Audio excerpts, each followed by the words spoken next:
Welcome to BRIC Presents Nonprofit versus For-Profit, brought to you by the Business Resource and Innovation Center at the Free Library of Philadelphia. Do you have a great idea for a startup and you want to make a difference in your neighborhood, community, city, or even the world? Maybe you've heard that starting a nonprofit is a good way to get grant money to fund your idea. But what's the difference between a nonprofit and a for-profit? One big difference is tax status. Nonprofits are registered under Section 501c3 of the U.S. Tax Code. Their primary purpose is to fulfill their mission, rather than making profits. Nonprofits are also exempt from paying some types of taxes, and they can accept tax-deductible donations, like grants and individual donations. However, you still need to pay money to register with the state and raise funds to support your programs. Unlike nonprofits, businesses are focused on the bottom line. Businesses also have to pay taxes. Most businesses are financed through loans, venture capital, or personal savings. Startup grants for businesses are very rare and very competitive.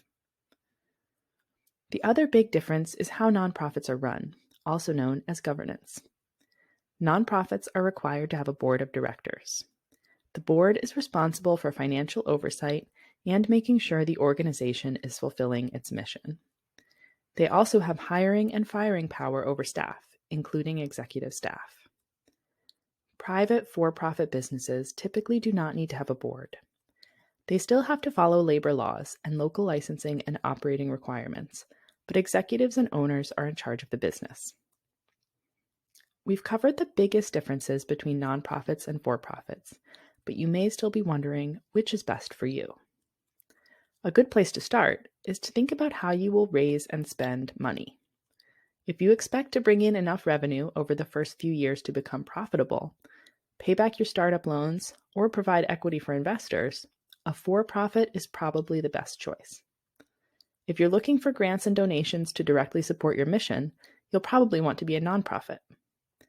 These investments don't need to be repaid, but you will need to show that any money you raise goes to support your mission. And keep in mind that grants for nonprofits are also very competitive and require a track record of success. There are also hybrid options if you're somewhere in between. If you're interested in grant funding, you could find a fiscal sponsor. Fiscal sponsorship is a relationship with an existing nonprofit. It allows you to apply for grants and receive donations, but you don't need to have your own board of directors or register as a 501c3. If your primary goal is to run your business and make a profit, you could register your business as a B corporation or a social enterprise. This lets your customers know that you care about more than just the bottom line and builds your values into your business plan. For more information on starting a business or a nonprofit, check out the resources linked below this video.